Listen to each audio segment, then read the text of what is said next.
Hello everyone, welcome to this week's episode of Josh's Sports Corner. A little bit different this week, we talked to a coronavirus survivor, Hannah Churms, and her journey, and discuss her path to fighting this terrible virus. Check it out.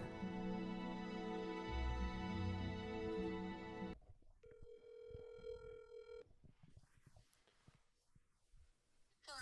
Hey Hannah, Hey. how are you? You free? Yeah. So Hannah is a 21-year-old junior at Stetson University, and everything was normal in Hannah's life, except for about a month ago she started experiencing some weird symptoms. Little did she know that it was the beginning to an incredible and terrible virus called the coronavirus. Now, about a month ago, Hannah was hanging out with her little from her sorority, hanging out with her boyfriend, and life was normal. But everything took a turn on March 6th. So when did the first symptoms start happening? Was it the beginning of March? Yeah, March 6th, I started throwing up, uh, and I thought that I had sun poisoning because I had gone to the beach, um, with my little in my sorority, and, I, uh, went to dinner with my boyfriend when I got back, and, right when we got home, I was like, oh, I don't feel good, I'm gonna throw up. And he was like, what? And so I started throwing up, and then that kept happening almost every day. Um, I threw up. I would throw up in the morning, and I wouldn't have anything in my stomach because I would sleep and stuff. So it would just be bile and stuff like that. And then or I would go upstairs to go to sleep, and I would throw up right before I went to bed. It was super strange, but I thought that I just had like anxiety or food poisoning or sun poisoning or something like that. I never thought that I had the coronavirus. So 25 days into Hannah's weird symptoms, and she continues to throw up, and she doesn't seem to be getting better. No thought of the coronavirus comes to her mind, and everything just keeps on continuing to get weird in Hannah's mind. Those 25 days, you just kept throwing up and feeling bad, and it just came in Yeah, percent. I kept throwing up, and then about 4 or 5 days before I went into the hospital, that's when I got chest pain and a cough, and I was I and so I called a teledoctor, um, to do a computer doctor interview because I didn't leave the house for 2 weeks um, during that time. And I was told the doctor, I was like, I'm scared that I might have the coronavirus. And for, uh, he assured me that I didn't have the coronavirus and that he was going to send me information on symptoms and kind of educate me on what the coronavirus is and stuff like that. Right. And I told him I had shortness of breath and all this stuff, and he gave me cough suppressant pills, and I took those for about a day, and it didn't help at all. And then finally I was like, Mom, I need to go to the hospital. I can't breathe. So Hannah seeks professional medical help and explains to the doctor over FaceTime the symptoms that she's feeling. The new symptoms of chest pain and cough, along with her throwing up. And the doctor says that there's no sign of the coronavirus. Now, with how new the virus is, it's hard to tell, especially over FaceTime, what's going on. But Hannah definitely knew it was something bigger than just a normal cough or cold. So the doctor tells you it's not corona, and he prescribes you all this stuff, and then you essentially have an emergency because you can't breathe. Yeah. I mean, what's going through your mind when the ambulance When is I there? went to the well, when the ambulance was here, I obviously I cried because I have really bad anxiety, and I was really scared. Um, but once they told me everything was fine, I kind of calmed down. But then the next day, was, like, laying in bed, and it, like, hurt to, like, even lay down. Like, I could barely lay down. I didn't get any sleep. I was, like, dozing off, like, sitting up, and I, like, couldn't, like, sleep at all. So then finally I was like, Mom, like, you need to drive me to the hospital. Like, I need to go to the hospital. So then we went to the hospital on the 30th at around, like, 2 p.m., and my mom, like, wasn't allowed to go into the hospital with me at all. And they, like, took my temperature. They did all this stuff, put me in a wheelchair, put a mask on me. Immediately took me back to the triage place. And they sat me on, like, a stretcher, and the doctor came in and said, we need to take an x-ray of your chest right now. We think you might have COVID. And I was like, what? And I was freaking out, and so they gave me oxygen through my nose, and I was breathing so heavy. The nurse said, if you keep breathing the way that you're breathing, you're going to make yourself pass out. And so then they had to give me more oxygen, so they gave me a whole face mask. And then that's when after they took the picture of my chest, they laid me down and they started to sedate me, but I could still hear everything that was going on around me. And so, like, I could hear them say, like, squeeze my hand, Hannah, roll over, Hannah, Wow. you're gonna be okay, all this stuff. I could, like, hear them, but I couldn't open my eyes. And I was, like, trying to open my eyes, almost like sleep paralysis, kind of. And I kept, like, trying to, like, jerk myself awake, but I couldn't wake up. And then that's all I remember from, like, being at the DeLand hospital. But I was intubated there, and I was immediately sent up to the ICU. And then that's when I was put on the ventilator. And I had renal kidney failure. I had a cardiomyopathy, which is a weakening of my heart. Wow. I had 4 blood transfusions in a 24-hour period. My scary. lungs. Yeah, I don't remember any of it though. Thank goodness. How so? So this is all going on in the DeLand hospital, and during this time. This was March 30th, Monday. Okay, and so 4 days prior, or probably about a week prior, the doctor said you didn't have corona online. Yeah. Yep. So now you're in the hospital, and your kidneys are failing, your heart's messed up, things aren't looking too well. You think, and they said you might have coronavirus. I mean, how did that switch make you feel? I mean, you're like, wow, okay, I'm fine, it's just a cold, or maybe it's just my body's acting weird. And now you have this virus that's affecting the whole world. I mean, how was that switch? I honestly didn't really think about it because I was freaking out so much when I was in the hospital. Once they were like, we think you have corona, they, like, immediately, like, started to sedate me and stuff, so I didn't really have time to, like, think about it too much. And they knew that I had, like, really bad anxiety, so they wanted to, like, control my breathing and stuff like that. I think when I was on the ventilator, I, like, saw my heart rate through a video, and my heart rate got up to, like, 154. Wow. And so then on Tuesday at 5:30 in the morning, that's when I was flown.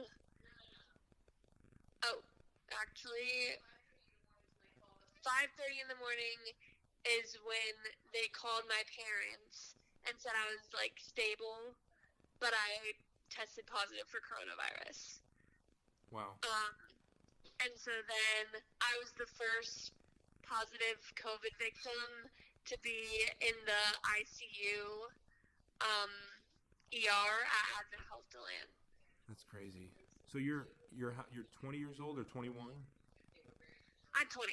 So you're 20, junior, about to be a senior in college, right? Yes. And everything's healthy, everything's normal. All of a sudden, this happens. I mean, Yes. when school got shut down, I mean, for all of us, and that happened.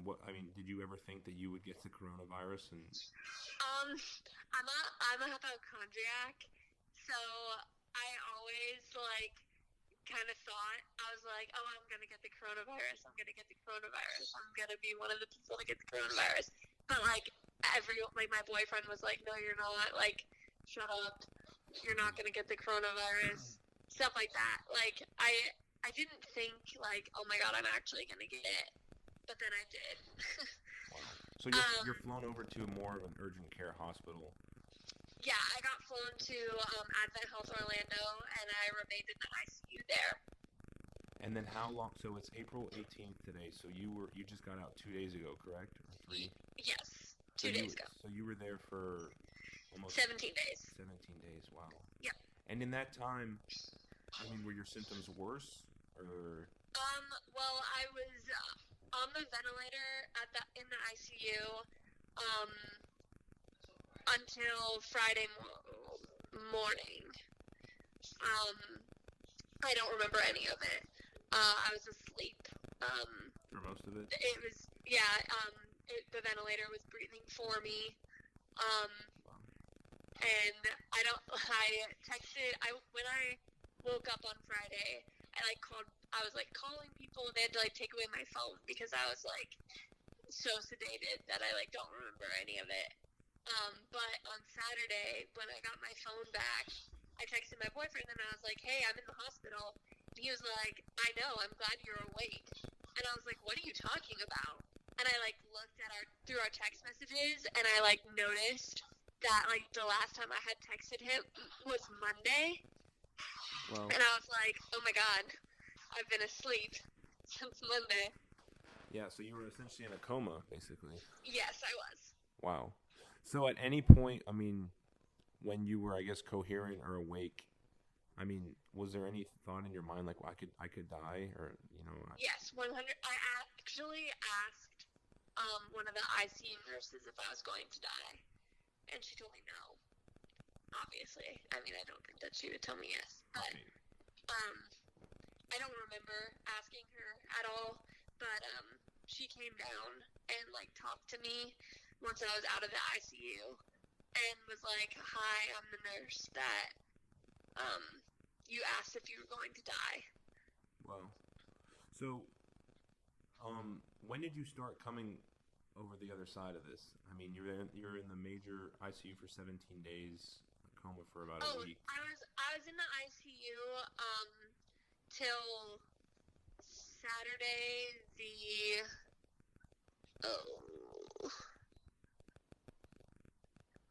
the 4th, and then they took me down to a COVID floor. There were other COVID patients there? Yes. And your family couldn't come see you or anything, right? You were just alone? Not at all. I was alone the whole time. Were you lonely? I mean, it's hard. I mean, you're in a near-death experience. Yes, I cried every day. I FaceTimed my parents every day, crying, sobbing, saying I wanted to come home, saying that they needed to come check me out of the hospital, that I was so bored. How do the doctors and they come in with they can't? They're basically covered up, right? They came in with they had a mask on their face, and then they had a shield over their eyes, nose, and mouth, and then they wore a yellow not like a hazmat, kind of like a smock. Well. And then they would double glove. And they would have to do that every single time they came into my room when I was in the ICU and when I was on the COVID floor. And so when I was on the COVID floor, they tested me twice to make sure there weren't any false positives or negatives. And then once I tested negative twice, I got taken off the COVID floor, and I got sent down to the cardiac floor because of my heart. So your heart still had some underlying problems after you beat the virus, essentially. Yeah, when I got to the hospital, my heart was working at 20%, and usually it's supposed to work at 60. So they were trying to make sure I was on a heart monitor the entire time. They were trying to make sure that everything was fine before they sent me home. And then that's when I started going to dialysis for my kidneys. So the coronavirus basically left you with more than you thought it would. Yes. So so your kidneys are still messed up, your heart's not operating at its best, so you remained in the hospital, I guess, after you beat the virus for a couple more weeks to make sure everything was up to speed again? Yes, but once I was on the cardiac floor, I was on the cardiac floor from so many days. I was on the cardiac floor till Saturday of what day was Saturday? The day before Easter. Okay, wow. So the 11th. Last week. Yeah, it was when I was on the cardiac floor. And then I got moved to the neuro ICU because I suffered 3 seizures. Wow. During the time of the virus or after? After I tested negative, but it was because of my blood pressure. My blood pressure is severely high right now. I'm on blood pressure medication. It's the highest it's gotten. My systolic was in the 150s, and my diastolic was in the 104s. And usually it's supposed to be 120 over 80. That's crazy. So, I suffered those seizures and was taken to the neuro ICU till Monday. Monday of last week? No, Monday the 13th. Wow. So you suffered those seizures. You're still trying to, I guess, recuperate and kind of see what's going on. It's still no one's with you. You're still all alone? Yeah. Okay.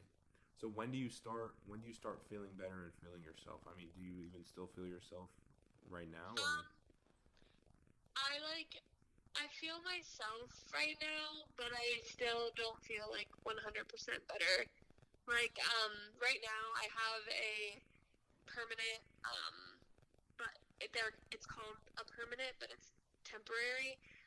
It's a catheter that they placed in my chest, so I can go to dialysis 3 times a week for my kidneys, and so like that drains me. I get really tired after,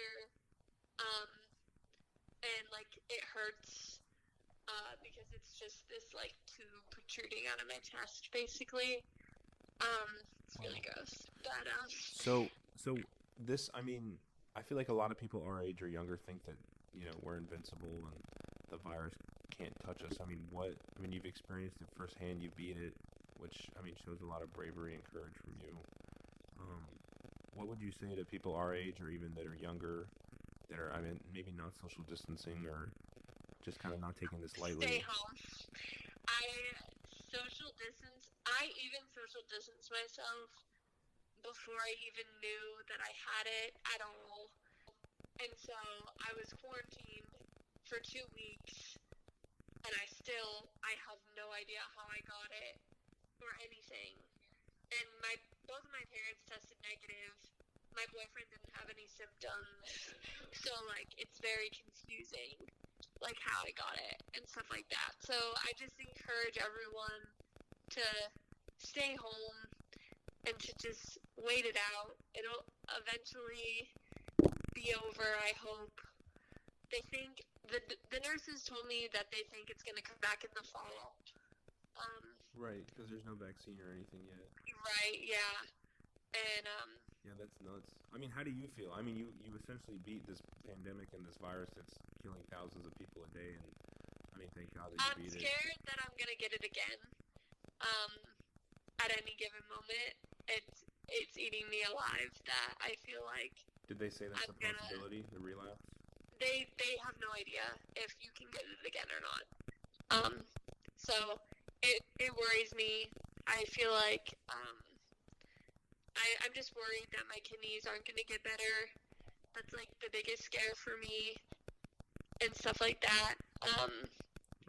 When I talked to the news reporter, I told her that my doctor told me about the option of getting a kidney transplant and stuff like that, and she ran that story that I was going to need a kidney transplant, all this stuff, which is not what they're leading towards right now.